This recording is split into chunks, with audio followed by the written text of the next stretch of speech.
Muito boa tarde para você, agora 2h30 e este é a Conexão Futura entrando no ar nesta segunda-feira. Hoje é dia 26 de outubro de 2015, estamos ao vivo na tela do canal Futura e acesse o nosso site para saber tudo sobre o nosso programa. Está em conexãofutura.org, não, na verdade futura.org.br/Conexão Futura. Agora sim você encontra aí todos os nossos episódios mais recentes para você curtir e assistir quantas vezes quiser e replicar também nas suas redes sociais.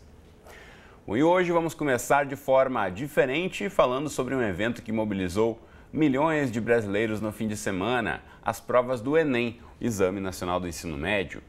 E o grande destaque foi o tema da redação, a persistência da violência contra a mulher na sociedade brasileira. Uma outra questão na prova de Ciências Humanas citou também a famosa frase da escritora, filósofa e ativista francesa Simone de Beauvoir: "Não se nasce mulher, torna-se mulher", uma referência às lutas feministas no século XX. O tema causou discussão nas redes sociais, com postagens de apoio e de crítica, mas os especialistas em educação, na grande maioria, consideraram a escolha pertinente e atual. A gente conversa então agora, direto de São Paulo, com o professor Celso Antunes, nosso consultor de educação aqui do canal Futura. Professor Celso, tudo bem com você? Tudo bem, boa tarde, um prazer estar conversando com você, com todos os nossos telespectadores. Muito bem, sempre um prazer conversar com você também. E aí, seguindo a tradição, o Enem trouxe na sua prova de redação um tema voltado aí para a área social. Como você avaliou essa questão em relação a colocar a violência contra a mulher como o tema principal dessa redação do Enem? Eu achei excelente, porque a redação do Enem se propõe ser um tema dissertativo e argumentativo, e que envolve naturalidade de um posicionamento, de uma situação que é concreta, que é real. Na verdade, o Enem convocou milhões de estudantes para discutir um tema de atualidade e que, de uma certa forma, é uma marca na história do país. Então, eu estou inteiramente favorável, não apenas pela qualidade do tema, mas por esse caráter argumentativo que ele propõe e principalmente em relação ao desagrado que provocaram temas anteriores. Agora, professor, em relação à técnica da escrita da redação, normalmente nos temas anteriores havia um posicionamento a favor ou contra, como em temas como foi a publicidade voltada para as crianças, ou mesmo a questão da imigração e refugiados em outros países. Essa questão da violência contra a mulher, dificilmente alguém se posicionaria a favor. De que forma na construção do texto isso acaba afetando a construção e o desempenho desse aluno? Mas eu acho que quando há uma certa unanimidade com respeito a uma posição, a força dos argumentos se tornam muito mais significativas.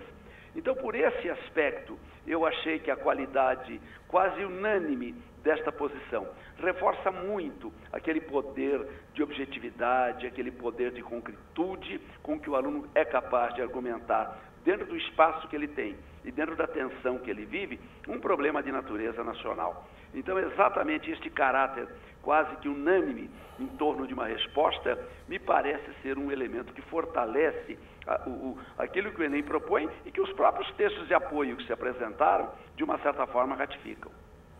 Sem dúvida, E uma questão importante também de mencionar é a própria Lei Maria da Penha, que foi um grande avanço em relação à proteção da mulher contra a violência, mas a gente sabe também que apenas a lei não se faz aí uma mudança de comportamento na sociedade. Você acredita que trazendo essa discussão também é tentar aproximar um pouco a responsabilidade de um estudante? A gente sabe que são muito poucos entre todos os brasileiros que conseguem chegar até a graduação, então esses que de fato vão conseguir para que levem adiante ao longo dos seus anos de formação também uma preocupação com o lado social?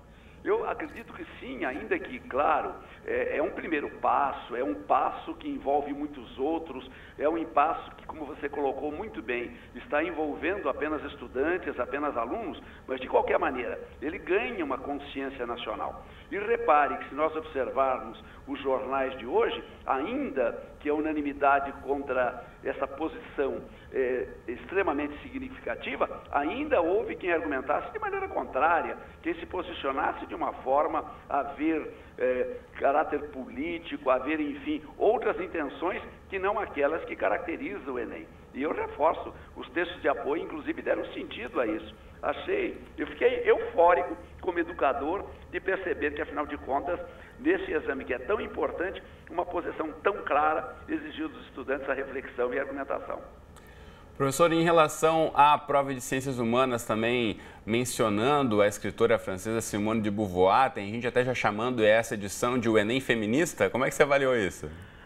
Olha, eu acho que o texto de Simone de Beauvoir, como todos os textos que ela escreveu, e mesmo os textos de Sartre, que de uma certa forma se ligam muito a ela, nunca foram absolutamente apresentados de uma maneira irremovível. Eles apresentavam para discussão, para criar uma reflexão, como é compatível com qualquer filósofo. E nesse contexto, ainda que outras interpretações possam abrigar, eu acho que isto é, de uma certa forma, aprender, isto é, de uma certa forma, educar. Nós não podemos crer que educação é informação. Educação é informação, mas é argumentação, é reflexão, é posicionamento. E isso, de uma certa forma, o texto contempla muito bem. E a própria questão, mesmo que o aluno jamais tenha ouvido falar em Simone de Beauvoir, mas, de qualquer forma, o posicionamento é um posicionamento que gera esta reflexão e este posicionamento. Sem dúvida. Então, a prova cumprindo esse papel, né, de provocar uma reflexão nos alunos, acho que nesse sentido foi bem sucedida. Eu creio que sim. Eu fiz uma análise dos temas anteriores e eu creio que foi muito, muito superior aos temas anteriores, não por propor uma facilidade melhor, mas para permitir que realmente se cobre do estudante aquilo que a gente pretende que ele seja. Um personagem crítico, um personagem que tenha um pensamento e um posicionamento em relação aos dramas que o país envolve, que o país o envolve, né? Sem dúvida. Professor Celso Antunes, um prazer conversar com você. Muito obrigado por ter participado mais uma vez aqui do Conexão Futura. Um abraço. Muito obrigado, um grande abraço. Mostro para você de casa aqui, ó, tudo sobre o Enem. A gente tem acompanhado aí a rotina de estudantes, reunido material.